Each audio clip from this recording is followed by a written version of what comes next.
And we are live. All right, guys. So Jimmy is on the road. Jimmy is running things from behind the scenes. Dave Kittle, Tony Maritato, PT Breakfast Club. Dave, we've got to talk about the WMDA All Star t shirt debacle. Uh, I knew the second I saw the first screenshot, I knew what was coming. But before I say anything about it, do you have any initial impressions about what WNBA All Star girls were doing, wearing those shirts that say "Pay us what you quote owe us"? That's where I have the problem. What you owe us. What are you thinking? Well, many months ago, we covered Yep. the WNBA pay scale. We covered they're still a new league compared to the NBA. I think the NBA is, I don't know, 80 to 100 years old or something, and obviously way more established. So the WNBA is fairly newer, and it's obviously public that the WNBA players make uh, more on a percentage basis than the NBA players make, but they want even more because when they look at, because I think that like Caitlin Clark's contract was like the first 4 or 5 years and it was like 70 something grand, which, you know, for someone, I guess, like at her stat, she's making millions from endorsement deals, but then her actual WNBA contract is very small. And so I understand, but no, I mean, we kind of covered it. We hit it hard before. I'm basically at the same point. I can reiterate it for folks that didn't catch that as we get into it. So, Well, but yeah, I here's mean, the thing. but the shirts. I mean, go ahead. I mean, it's just it's nothing's gonna change from t-shirts, I don't think. But let's Right. see what you got to say. Yeah, nothing's going to change from t-shirts. Paying us what you owe us. Like that is the most absurd, ridiculous, idiotic thing that I've seen on social media for a couple days. You are getting paid what you're owed. You're owed what you agreed to sign on the contract for, just like physical therapists, occupational therapists, speech language pathologists. Like we can't come out, and this is the frustration. Is I knew it was going to comes over into all the professions, right? Teachers are doing it, therapists are doing it, doctors are doing it, nurses are doing it. You agree to a job, you agree to a contract, you agree to a pay rate. That's what you're owed. That's all that you're owed. If you want more, have the negotiations. Now, I understand there's a WNBA union and they're negotiating. Don't bring it out into the public. Like, if you're a physical therapist working for a rate that you agreed to work for, don't come into the physical therapy clinic and start complaining to the patients you're treating that you're not getting paid enough. That's the ridiculous part here. Um, you are paid what you are owed. Now, if you want to get paid more, totally different topic. And to my perspective, I always say let's take a step or two back. And I shared a post about Clark again. And I was really disappointed that she came out in that shirt, but I understand she's got to support the league, even though they don't necessarily support her. I don't think she'd get the 20 plus $1 million Nike deal if she wasn't in the WNBA, if she didn't have that platform. So, yes, she's getting paid 70 something thousand a year to play basketball, but that opened the door for the $20 million contract, multi year contract with Nike. And I'm sure there's other deals out there that she's been able to monetize because of the WNBA platform. Take that into physical therapy. Dave, you're an amazing physical therapist. You're only going to get paid so much per hour. Nothing you do is going to earn you more for the patient care. But that's how you monetize on other ways, the social media, the YouTube and Instagram and all these other things. You could generate equity deals, you could generate sponsorships, you can do so much more outside of patient care.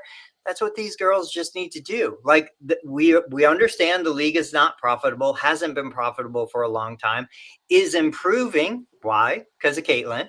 But aside from that, um, my frustration is in the term, oh, you signed a contract, you were owed what you signed for. That is it, nothing more. Don't come out in those shirts. Don't like make this spectacle that really makes no sense. Yeah. Yeah, I mean, that I know we kind of I felt the same way when we talked about it many months ago, and yeah, you're right. I mean, the perfect analogy, like you said, is if you're an in-network practice owner and you're complaining to your therapist. Of course, I know like across the country, therapists are and owners are gonna kind of voice their frustrations with like the pre-authorizations or like denials and all that type of stuff with insurance. And that I believe I agree, you're all valid in saying that if you have those frustrations, or maybe you got to take Tony's course and do better coding or whatever for Medicare, but that's another story. But yeah, I mean, patients don't want to hear your frustration with the level of pay and compensation and reimbursement that the network contracts are paying you. And yeah, the owners, they signed it. They signed those contracts just like the WNBA contracts. So yeah, and I don't know. I don't want to. I don't know. I don't know if it's bad taste. Do you think the word "owe us," like pay us Yeah, what you owe us?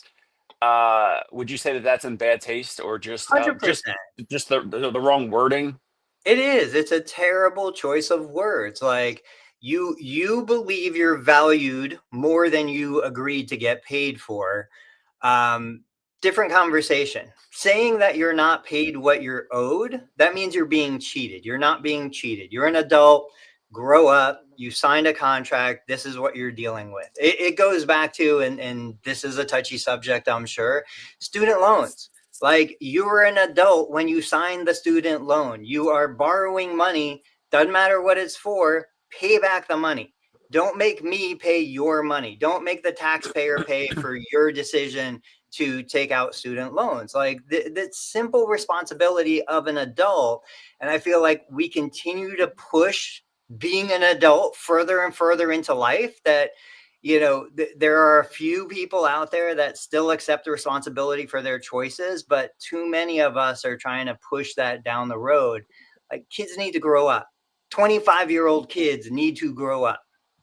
I love it. Can I potentially make a connection from this topic to? I know we've talked also about burnout in healthcare. I know we talked about it a ton, but the reason why I bring this up is because this past weekend we were at a family friend's house, and the husband is a cardiologist and the wife is a nurse, a dialysis nurse. But they both have been in healthcare for decades and decades and decades. I think he's in his 70s, and I think she's in her 60s or 70s. They've been in healthcare for multiple decades, and somehow someone said something during a meal, and I said, you know what? I said, they were talking about a coworker or burnout or whatever, and I said, can I just, like, I'm curious, like, because with social media and physical therapy and I don't know all the stuff with the whole United Healthcare thing and all that, like, and everything else.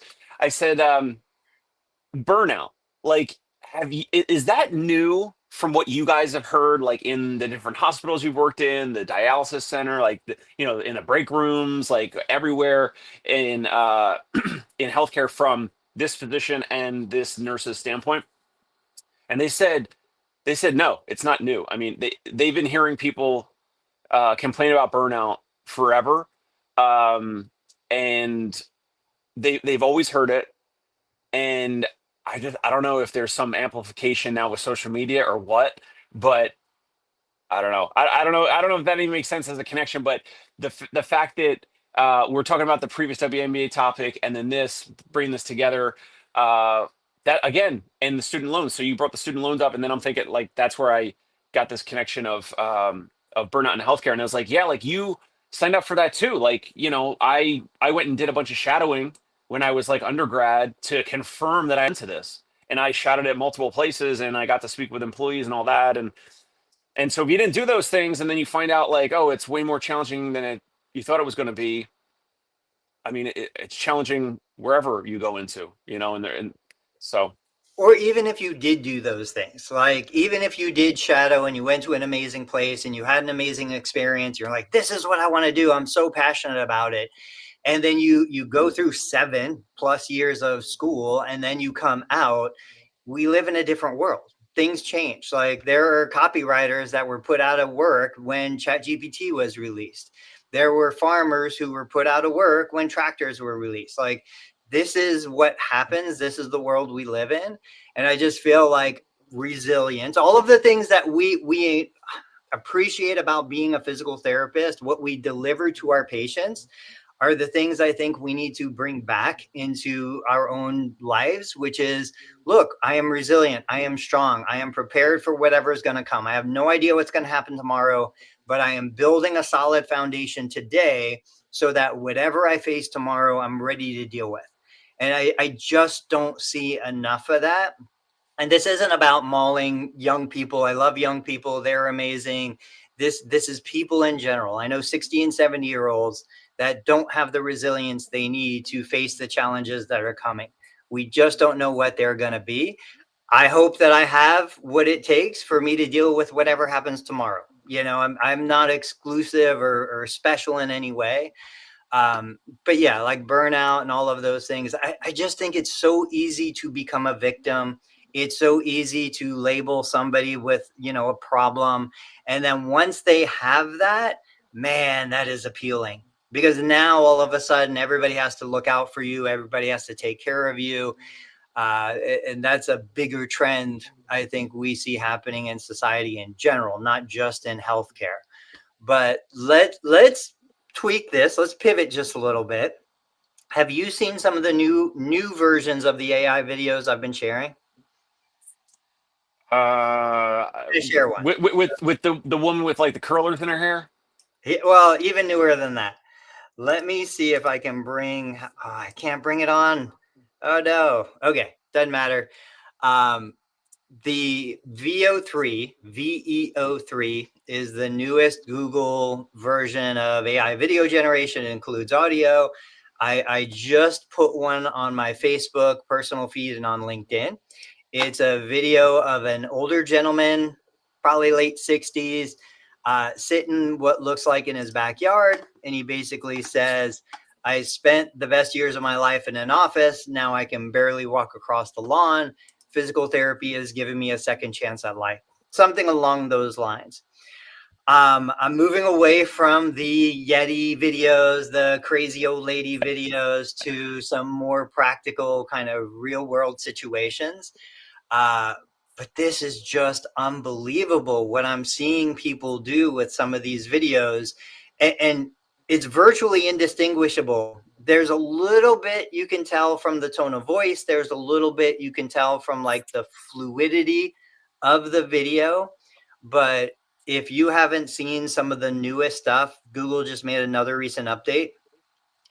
I'm in my mind, I'm racing through. I'm like, okay, the first thing that I think we could do is obviously add copy, but we have to be super cautious. You can't use fake people with fake testimonials to promote your business.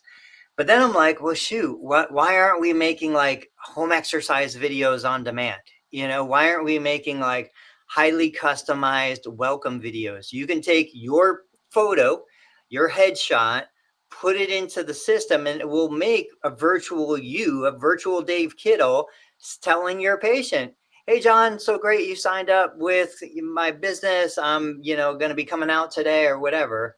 That would help me, because then my therapist would only have to record it, you know, once. And then if we could change and insert the prospective patient or the new client that just booked their evaluation and insert their first name into it, like hi, new prospective patient or new patient's first name, and then the rest of the video plays. I mean, and then maybe if you have the extra time, you insert the patient's name and whatever their condition that they're seeking to, you know, get evaluated and treated. Like that would be great in terms of efficiency and, you know, a little less, you know, demand on my therapist from having to either record a generic video for everyone, or the time it would take for them to record a video for every single new patient with mentioning like your low back, your ankle, like whatever the issue is. Your therapist doesn't even have to record the first one. Like literally, if you just take a headshot, it's done. It takes the headshot and turns it into But video. this still looks like AI. It still looks a little choppy, or it's indistinguishable. It's getting close to being indistinguishable. And I would say, assuming taking this situation as context, patient hasn't worked with your therapist before, you're going to generate a welcome video.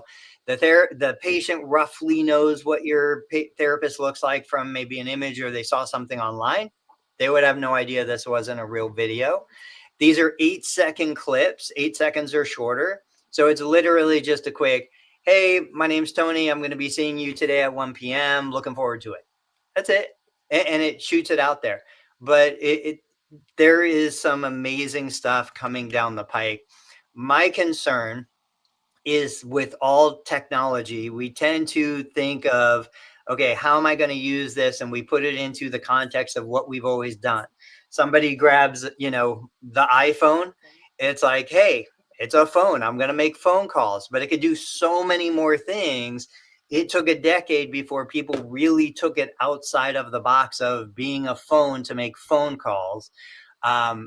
Our inclination with these video clips is like, oh, I'll use it to generate home exercises. No, like that is old ideas with new technology. I know that there are so many things that we can do that we're not even thinking about. It's just amazing. So what I'm doing right now, I'm sharing it on social media. I'm like, hey guys, look, these are the videos I'm creating. These are the prompts that I'm using. Let's brainstorm. I created one yesterday of, again, an older guy working out in a physical therapy clinic. The therapist says, John, what's going on? You're working out so hard today. And then it fades to a scene of the same guy. So in the clinic, he's doing step ups, same guy walking up the bleachers at his granddaughter's basketball game, and making the connection of, I do this in the physical therapy clinic, so I can do that in the real world. That's been kind of the focus this week. Everything from, I'm in the physical therapy clinic doing kettlebell carry, farmer's carry. I take that out to carrying groceries from the car to my kitchen. I'm in the clinic doing a transition from standing to laying on the floor back to standing. I'm out in the baseball field, getting off the ground. Just different things like that, trying to make those comparisons so that we don't have to explicitly say, hey, come to physical therapy to do this. We can show it using these AI videos. So you have that currently as your recent AI videos on Yeah. on Total Therapy Solutions? Yeah, I've got some of them. Speaking of which, I don't know. I didn't share it with you guys in the chat. My Facebook business page is going bonkers. Off screen, I'm going to see if I can pull it up real quick just so I can give you guys the most recent numbers. Last week, I showed you a screenshot. I was at like 2 million views or something like that. Looking at it this morning, it's pulling up on my side. I know the viewers can't see it, but I'll tell you in 3, 2, 1. Okay, Dave, since July 18th, today is July 22nd. Since July 18th, take a rough guess. Don't be crazy. What do you think my view count is on my Facebook business? What was the interval the last 30 days? So I've been averaging 1 million views a month, million views over 28 days, technically, since like December of 2024. So take a rough guess where I'm at. Are you at 1.5? Close. Are you at 2? Are you at 2? Close. I'm at 7.2 million views. 7.2 million views. And that's really just because over the last couple of days, I was at 160,000 views for the day of July 18th. July 19th, 900,000 views in a day. July 20th, 2 million views in a day. July 21st, 2 million views in a day. So just wow. One video took off, went crazy. It brought everything up. Now I've got multiple, like 500 million view, 300 million view, 700 million view. The main one that went nutso was like 4 million views. I added 2,000, 3,000 followers to the business page over the last like 5 days. So pretty exciting. And the craziest thing about this, I wish I could tell somebody, oh, it's because I'm an expert in video production and I know exactly what I did. No, these were videos that have been shared across multiple social media platforms. These are videos that were recorded like 2.5, 3 years ago. they for whatever reason, I reshared them. Facebook prompted me, hey, reshare these videos, reshared them, and they went crazy. But there was nothing different, nothing new, nothing specific. They're just 15-second video clips of total knee replacements in the clinic. Me behind the camera, you hear my voice. I'm talking to the patient in front of the camera. And it's just YouTube is doing great with the same stuff. Instagram, it's doing well on all the platforms, but not 7 million views well. A couple 100,000 views well on the other platforms. I know your main approach is to get views and for ad dollars as opposed to new patients from videos. Is that correct? Or you still welcome new patients from these videos? We would take new patients from the videos. Yeah, I wouldn't turn them away. But yeah, my main objective, like I've got a huge box sitting out there. I got a brand deal with a lift chair that it's a great product, $400. It's battery operated, rechargeable. You can move it anywhere in the house. If somebody wants to get down on the ground or somebody has fallen and it's not an emergency fall and they don't want to call paramedics, there's a ton of use cases for it. I did videos previously. They improved the product. They sent me a new version of it. They're paying me for the video content. Plus I get a pretty nice affiliate commission on any of the chair that sells. I actually have a tip or a strategy that's actually working for me on a small scale. Obviously, like I'm such a newbie at the patient treatment videos as I'm getting them out there on Concierge Pain Relief on Instagram and Facebook and all that. But this one thing, there is one thing. I mean, Tony, you do everything with video incredibly well. There's one thing that you're not doing, and I think you're not doing it because you're not necessarily trying to get new patients locally nearby.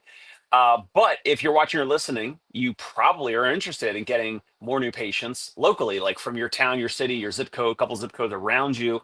And the one thing that's working for me is when we do a video of one of my therapists treating a friend, a client, a patient, whoever it might be, we tag the individual, assuming they agree to it, they consented to it. We tag the patient, client, the person that's actually like they're actually they aches, pains. One guy had ankle surgery, so like they actually have issues going on that we're actually treating and getting capturing video of the treatment. We tagged this one client named Michael, and then yesterday saw him nearby. And so Michael said, so he was tagged. He follows my account. I follow him. So there's already some connection there on the platform. And then we tagged him on, one or more posts.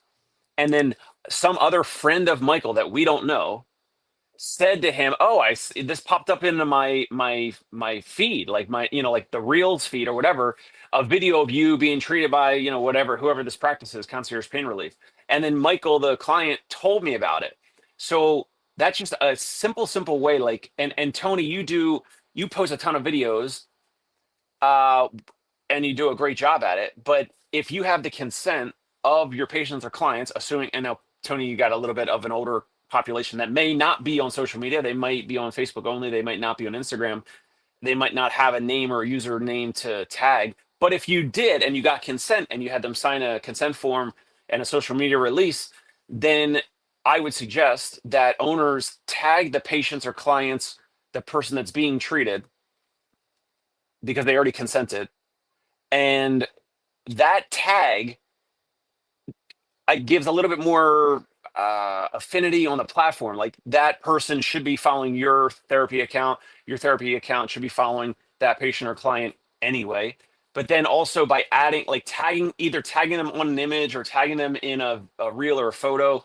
Plus, I put the username, the handle, the actually in the caption or description or something like that. So those are some things that prompted this, and therefore like it's like, oh duh, like of course I need to be doing this all the time, because then I'm reaching the next layer, like the next layer of friends, like the people that are friends with this patient or client that we don't know, and there's already kind of like a warm introduction without the introduction taking place. Does that make sense?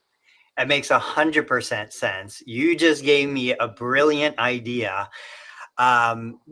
Real quick, so when I have products in my videos, I tag the product company. So I tag Softwave, I tag NewFit, I tag Blaze Pods, And occasionally those companies will then share and distribute my content because I tagged them, made them aware of it. Okay, I'm working through this in my head right now. There's a guy on TikTok. He is a physical therapist focused on helping dental professionals. All of his content is focused on dental professionals. I think he's got a paid program for dental professionals. What if, think about this for a second. You spend money on paid ads, right? Every local business, every local service provider, from mechanics to dentists to chiropractors and whatever, they're all spending money on paid ads, usually $1,000 a month. Some are $3,000 a month. What if somebody, a therapist, said, okay, I'm going to target a profession, or I'm going to target professionals. I'm going to reach out to them. I'm going to say, look, let's take a portion of that ad budget, pay me. I'm sure there's somebody in your business, your office, that has some sort of orthopedic issue right now: neck pain, back pain, shoulder pain, whatever. Let's do this. You put $1,000 in my pocket. I will come out on site. If you're a mobile therapist, your person can come to me. If you're, brick and mortar, I will record the content of me treating that person. During the treatment, we will talk about and promote the business or service that you deliver. So instead of paying Facebook for that distribution, you pay me, the therapist. You get the benefit of the treatment. You get the benefit of the reach. Then I will put it on my platform. You share it on your platform. That money would have been spent on ads, and now it's organic. And now you have a human connection because somebody, we'll talk about this. We just had a quote for new brake pads. It was about $1,200 or $1,300 for new brake pads on my son's car. Like, we could totally get a mechanic, work on his shoulder and neck pain. In the process, talk about the brake pads, talk about his quote, talk about what he does that's different than what the Toyota dealership does. And I guarantee he's going to get customers that need car work done with that investment, but he also gets the benefit of the patient care. I love it. What's the downside of this? None. There is zero. I mean, this to me, okay, so work site, ergonomics, work site wellness I've always hated that. I hated trying to sell a business owner on paying me to come out and help their employees feel better. I see virtually zero value in that, although that's been a big part of the profession. This is a new spin on that. This is, not only are you going to pay me to make your people better, which was the original concept, but we're going to make it, across all social media, and we're going to make the whole community aware, and we're going to make your potential customers know what you do in a very human way. Man, I love this idea. We got to develop this. We got to talk about it and work on it and see if we can get some therapists who will reach out to local business owners to start doing some of this. I love it. Plus, in the process of doing this, you build a little bit more like relationships and connections in the local community anyway, right? Like, Jimmy McKay could come down to New York. He lives right outside of New York City, but he could come down to Manhattan, come down to Brooklyn. His buddy Drew that does the video. I'm on a call. They absolutely could be doing this right now. And yeah, I mean, I would love to pay you, Tony, this money, or Jimmy or Drew or whoever, as opposed to, right now Facebook ads, I'm barely running them, or they're paused or whatever. But when I would absolutely love to keep it within the profession, or keep it within someone who's a service provider, especially like someone who does the videography. Like, it would make sense for me to find someone that's in Manhattan or Brooklyn to pay them this and not pay Facebook, because now I'm patronizing their business, and they have friends, and they have other customers and folks that might benefit from our services. So it absolutely makes more sense to do this. Plus, they're speaking about the product or service, in this case, my service, and we're kind of building more relationships over time, and our networks and their networks are crossing, and some of our patients or clients might need the videography work. And then, of course, this videographer is going to have other folks that have aches or pains or injuries or whatever, and they could recommend us. And I think there are multiple benefits of this, like downstream, that you don't get or you might not get directly from Facebook ads. So if you spend it instead of $1,000 or $5,000 of Facebook ads, 1,000 or 5,000 or whatever to the videographer that's local, uh, makes a ton of sense to me. You know, the first name that comes to mind is Jeremy Sutton. So Jeremy has already gone out into his community. He's already got interviews with mechanics and salespeople and different things. He could easily set up the tripod, throw his phone on, record content. And you talked about downstream benefits that we're not even thinking about. Immediately, my mind went to Will Boyd is here saying Jeremy is the man. He is. My mind goes to, you let the conversation develop organically, but even to the point where if I'm working on my mechanic and my mechanic already went to an HVAC guy, the guy that comes to my house to work on our HVAC system, he's busy enough. He doesn't need new customers, but the day of, he came to my house, fixed my system, helped us out so much, goes home, does something, injures himself. He comes back to me as a patient now, a regular patient. I've known him for 20 years. We're good friends. We could have led that conversation to, who did he see as the orthopedic? Because I know who he saw. He saw the guy that I got him into the next morning. He went to the front desk. Front desk said, we can't see you for a week. Immediately, he called me. I text the orthopedic. The orthopedic says, tell him don't leave. I'll get him in right now.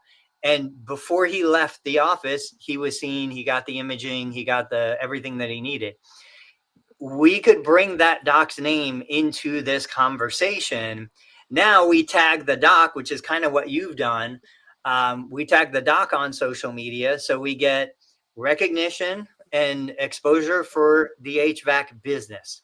We get the marketing, but then we also tag the orthopedic doc, who now sees that on his social media feed, which is naturally going to drive more referrals from him because we're doing something without asking for anything in return.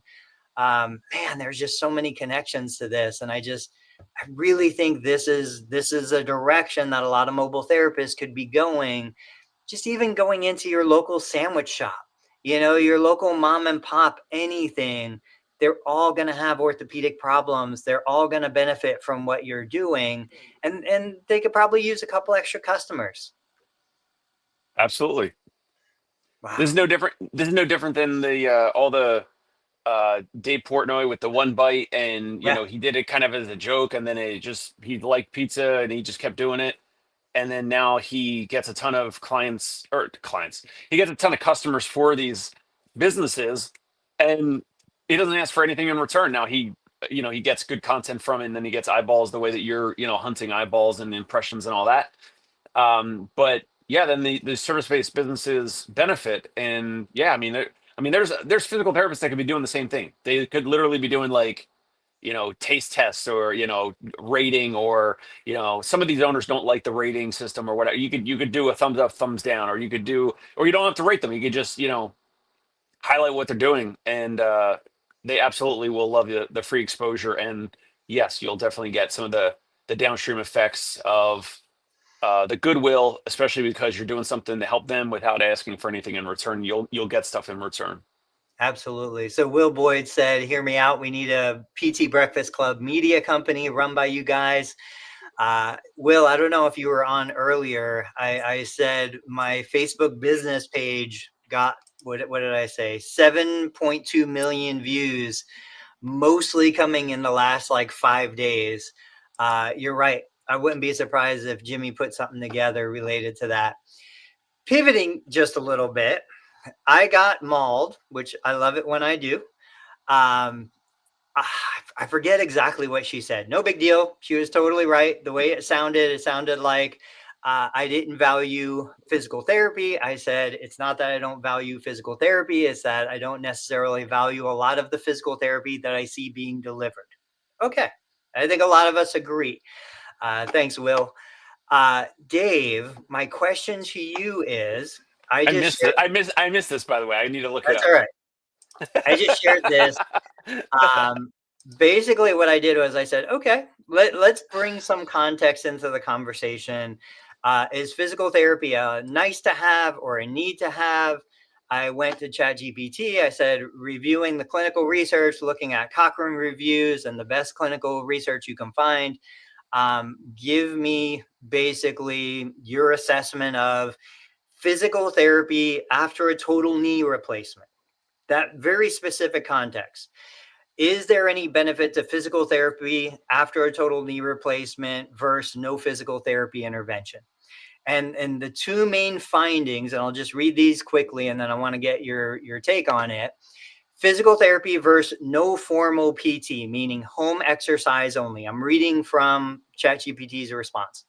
2023 meta-analysis systematic review concluded that supervised PT, i.e. outpatient or inpatient, did not outperform unsupervised home exercise in outcomes of pain, range of motion, function after a hip or a knee arthroplasty. Multiple randomized controls, 120 plus patients, found no significant difference between outpatient PT and a home exercise program.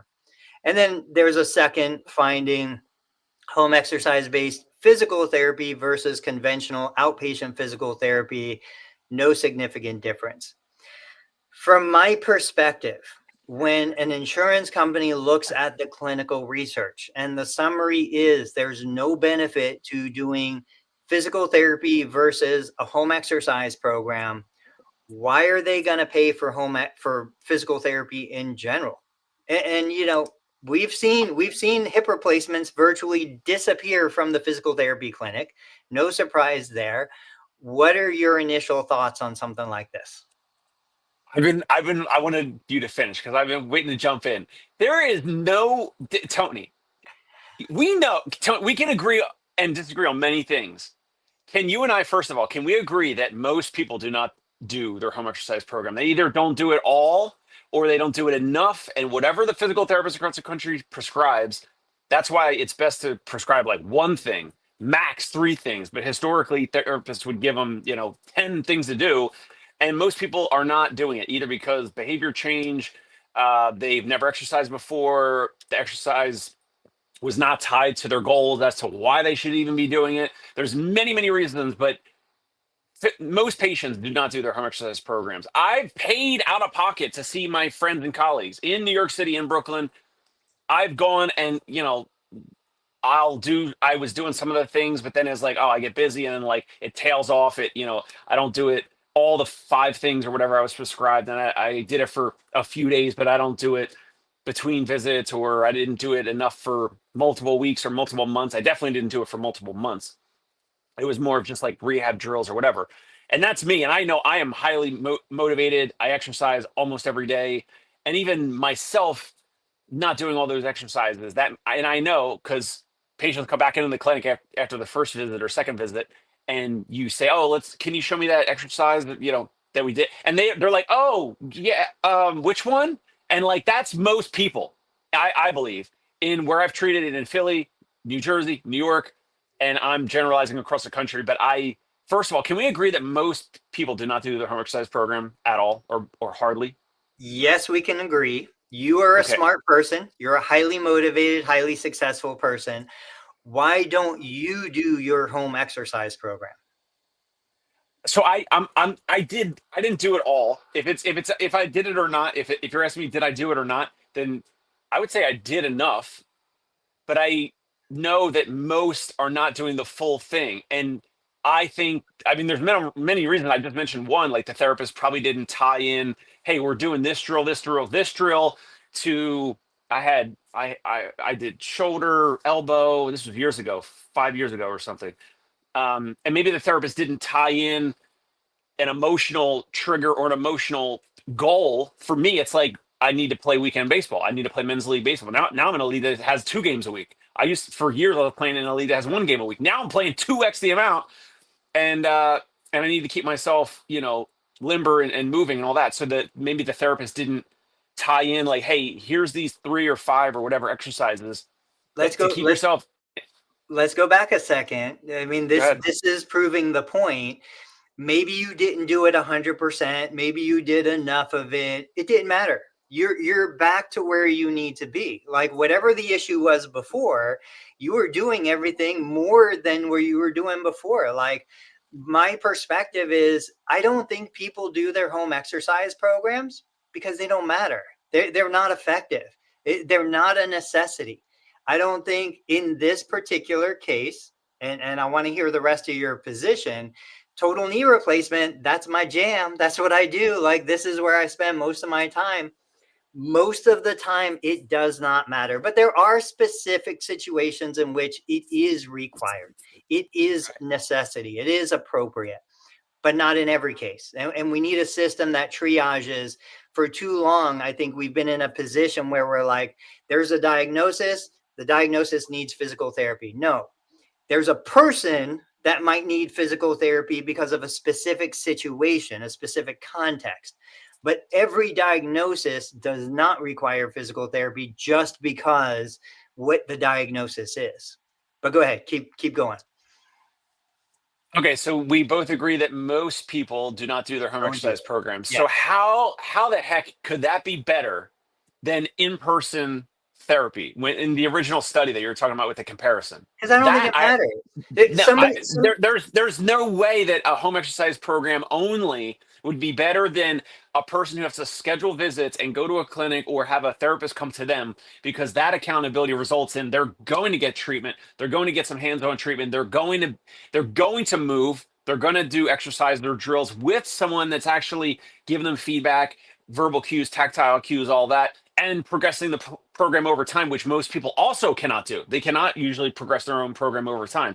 So I disagree with ChatGPT. I don't care what ChatGPT says about this. There's no way it's right because no one does their home exercise program. So in person, in a clinic, or home visits will absolutely be better for outcomes compared to a home exercise program alone. Most people need accountability. They don't have the motivation to do all that on their own. Full stop. Okay. So things to consider in that is one, do the home exercises even matter? I don't believe they do. I believe the patient gets more benefit from just doing their normal activity. I tell my patients all the time, I'm like, look, you don't need to do ankle pumps. If you're drinking enough water, you're going to the bathroom every 2 to 3 hours, you're getting up, you're walking, you're coming back. That's the exercise. Like you're telling me 20 ankle pumps is going to be better or in some way even measurable compared to physically getting up, walking across the room, going to the bathroom, squatting, getting up, coming back. I don't think the exercises being prescribed matter. If you dive deeper in, I specifically asked some follow-up questions, and it was like, there's no standard protocol, there's no uniformity. People are doing all sorts of different stuff. So then you look at, okay, let's look across the profession. Look at the numbers of therapists that claim to be burnt out. Look at the numbers of therapists and groups that are looking for alternative careers. The question isn't even like, do they need to do it? It's, are the people delivering the services that are worth doing, that are worth paying for, whether it's insurance dollars or private pay? I don't think they are. You're a different case. People watching this are a different case, but across the profession, I don't think the standard protocols or what people are doing are really all that effective. The value I see in what we do is not in the ankle pumps, glute sets, and quad sets. It's in answering the questions, the motivation, the peace of mind, looking at the incisions, getting a sense for the anxiety and the fear and all of the emotional baggage that comes with not sleeping, having this surgery, feeling like you're not capable of doing what you want to do, what your spouse is expecting you to do. Most of the most powerful moments I have as a therapist working with patients after a knee replacement have nothing to do with range of motion. It's about my husband thinks I should be doing more. I am incapable of doing more. How do I deal with this? Those are the emotional, psychosocial things that I do believe we bring huge value for. But nobody talks about that stuff, or very few people talk about that stuff. The home exercise program doesn't matter. The actual mechanics of what you do don't matter. You're going to want to get off the couch. You're going to want to get up and walk. That is who you are. You're going to do that stuff whether you see me or not. But again, I don't think insurance companies pay me for the psychosocial. I'm not a psychologist or a psychiatrist. And so when they're looking at raw numbers, they're like, why are we spending $1,000 or $2,000 more when it doesn't matter? Research shows it doesn't matter across the spectrum. It matters in specific cases. Can we just touch back on video because you sent Jimmy and I the video of your car being serviced, and Yeah. they basically like showed you under the hood, like, and they were like, hey, this is what we're going to work on. We're going to do this. We're going to do this. This is what I'm looking at. I'm under the hood. I'm under the car. The car was up on a lift, and they sent you that, and I thought that was a really unique. Obviously, you shared it with Jimmy and I, so you thought that was pretty impressive. I thought it was impressive, and there are some ways that I could kind of tie that into my clientele. But is that something? Because we mentioned the video earlier, and I thought you were going to mention. I thought you were going to bring it up then. But so I wanted to just touch on it real quick. Yeah. For the viewers, for the listeners, for context, I bought a 2010 Toyota Highlander as a new car. So I've been going to the same Toyota dealership for servicing. When we bought the car, we got free lifetime oil changes. 2010. So we're going on 15 years. In the beginning, I'd set up my time. They do the oil change, they do the tire rotation, they'd come out, they'd be like, all right, here's your filters, here's this, here's that. It was a very manual process, took a long time. It wasted 2.5 hours of my life. Over the years, they've evolved. So now my son is taking the car in. He took it in yesterday, blew my mind. Immediately, I get a text, your car has arrived. Your car is back. You're, third in line, whatever. I get a text follow-up that shows me a list of what should be done. I already mentioned the brake pads needed work serviced, the filters needed changed, the oil needed changed, a couple other things. But included in this was a second link that had a video the mechanic recorded. The mechanic is under my car with a phone or a device, recording and showing me, without me going into the garage, this is what your filters look like. This is, what we recommend. This is what the oil pan looks like. This is what the brake pads look like. And I don't know, it's probably 20, 25 seconds of real video of my car back on the blocks. It was just amazing. And then a couple minutes later, I get another text that has a list of the recommended, what's critical, what's optional, with a red X or a green check. And based on whatever I selected with the prices, I could order that service right now while my car is back there. And, I don't think I could pay online, but that's like the next version of this, is then I would just pay right there using Apple Pay or my phone or whatever. This is amazing. And so I think about, the therapy clinic. I think about people walking in. I think about how we can use this technology. What's on your mind on how you can use something like this? Because I'll tell you what I'm doing right now. Yes. Well, with what you went through with the Toyota video, it absolutely should have a link right below it to check out and pay, and it should be like an itemized little checkout order form, and everything is like, here's the things that like this has to be taken care of, and here's how much it is, and then the optional ones. Just by doing that, and then you can basically like click which ones you want to add to the cart and pay right now, like from your phone, because that absolutely would increase the average order volume, like per ticket across the entire business. Because there's going to be some folks that are like, oh, well, this stuff's optional, but I might as well do it now. Or in your case, like, kids driving the vehicle. So it's like, oh, like, the tires are like, they're, eventually they're going to be, need to change, but, they're, I don't know, kids are going off to school or whatever. So like the fact that it even lists and could list the optional items to add to your cart and pay for those as well, even without being on site, absolutely makes a ton of sense.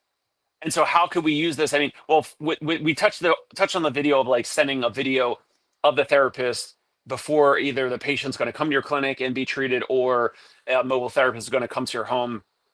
We need to do it. We keep talking about it. We got to do it. I have to implement it. That's like absolutely needed to be done. But then I'm thinking now in real time, when we're talking about the Toyota, like here's the checklist of like the air filter needs to be changed and this, the brake pads have to be changed. And then anything else that's ancillary, like the tires are like slightly getting worn out, like that's optional because it's more expensive or whatever.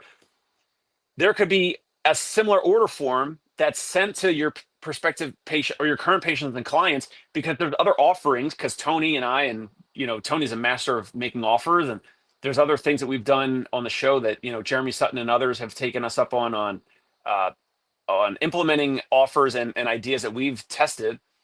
And that order form could be like, add this to your cart, add this to your cart. It could be the tens unit that's on Amazon that's got Tony's affiliate link. It could be all your affiliate links, or it could be different programs that folks didn't even know you had. The remote programming and workouts on your own. It could be other things, other guidance, and other clinical programs that your patient and the clients didn't even know that you offer. So they came to you. They're coming to you for back pain, but then it also lists like your, I don't know, your neuropathy evaluation, or your our thing like our Parkinson's breakthrough program or whatever. Like that could be listed as like optional. Like you need to pay. I could send Tony, you need to pay this evaluation for low back pain. This is critical. Like you have to pay this for us to get started. And then it could list other things underneath that are optional. It could be physical products. It could be other programs with other therapists in your practice, whatever, as optional add-ons. And it's like over time, some people are going to take you up on these optional add-ons without even maybe potentially even pitching it or selling it in person. Like how amazing could this be? Every day, yesterday as an example, but every day, I'm in the clinic recording clips of patients doing things. I said a couple minutes ago, home exercise programs don't matter. Nobody does them. We had that conversation. But there's still this obligatory expectation that I'm going to give you something to do. So yesterday evening, patients in here, we're doing 1 a week, only 3 visits, short-term plan of care. Those are my favorite plans of care. He's like, hey, what am I going to do outside of here? I was like, okay, look, let me hit a couple of videos. I'll text them to you right now. He's in the clinic. I'm getting paid for my face-to-face time. This is part of the 97110 code. If I did this after he left, I do not get paid for those minutes. So I do it while he's there. Also, I have my media release in place. I have all the boxes checked. He's doing, let's say, a pigeon stretch or whatever. I record it. I get his text number, or I text it to him right there. It goes straight to his phone. I confirm that he's got it. But right from that, that's where then I could say, I'm also sending you a link to Amazon or to our store or to whatever for the equipment that we used when you're doing these exercises. And, I had Joseph Lowe makes these incredible loop resistance bands. They're pure bands on Amazon. Everybody loves them. They're $20. They're soft. They're comfortable. I've never really had a TheraBand loop from the TheraBand company that people love as much as these pure band loops. And so same thing. I record somebody doing a resisted sidestepping with the loop around their ankles. I shoot them that because they want that. Behind that, comes the link to the Amazon affiliate or to my store where they can buy that. Now, if they buy it, they come in for the next visit, it's ready for them. Or they buy it before they even leave through the app, so I don't have to have an administrative person process the payment. They just buy it right there online, and then I give it to them. Like these are the integrations that make it affordable for us to sell some of these lower ticket items, $15, $20, $30 items that maybe we couldn't afford to sell before. But if it's automated and a link, payments processed without a human, man, I'll take that all day long. I love it. Party shots? Yeah, parting shots. Video is coming. There's no question. I think, and I don't think we talked about it, maybe on Thursday, we'll talk about Gary Vee has been really pushing live social selling. Live QVC, basically, style social selling, huge in China, getting big on TikTok and whatnot. I don't use the platform, but I think that's what it is. I want to talk about that, but regardless, video is coming. It's here. AI video is in the future. Don't sleep on it. Start playing with it. Party Shot is also video, but you know, all the stuff that we talked about already, which is either building connections, building referral partners in your local community. It could be non-healthcare businesses. It could be physicians, interviewing the physicians. We talked about that a bunch of times, interviewing, getting them in the spotlight, getting other folks in the spotlight that want to talk about themselves. And by you asking them questions, they're in the spotlight. They could start sending you patients and clients and referrals. Or the content, recording content inside your clinic, inside, you know, during your mobile visits, getting it out there, getting it published. Make sure you tag the patient or client, if assuming they've consented and all that. Tag as many people as possible, because then you get into their layer, their layer of friends and followers that you don't know, but they know the patient, the client being treated, and by that, it's almost like a warm introduction, because they're like, oh, I know Mike. I don't know this practice, but I know Mike. Oh, he got ankle surgery and he's being treated. What's this about? Then they click on our profile. Then they can click on our website. So video is the conduit. Focus on many, many things, you know, training more of my therapists, getting them busier, keeping them busy, you know, training them on presenting the plan of care, getting buy-in, getting agreement. There's so many other things that I'm concurrently working on with my physical therapist, but also video is a huge component, and it's going to continue to be a big component through the rest of this year and definitely into next year. And doing all these types of things, you know, anyone watching or listening, like you don't have to do this. Like, only do this if you want to make more money, help more people, get more results, all that. And if you're watching or listening at any point in time, then that is probably you. All right, go check out the Dave Kittle Show, learn Medicare billing, PT Pinecast. We'll see you guys every Tuesday, Thursday morning at 8:30 Eastern. See you, Dave. I know.